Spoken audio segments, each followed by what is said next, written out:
ko na tinanggal ko ang capacitor.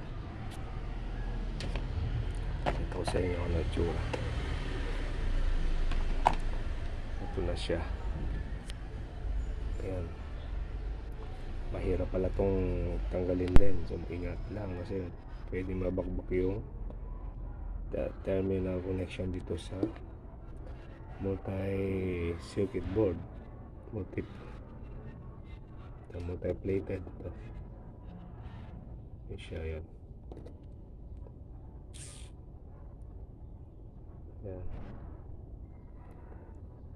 So papalitan ko ito lang nabili ko, 10 microfarad 25 volts electrolytic. Yan, yes, dito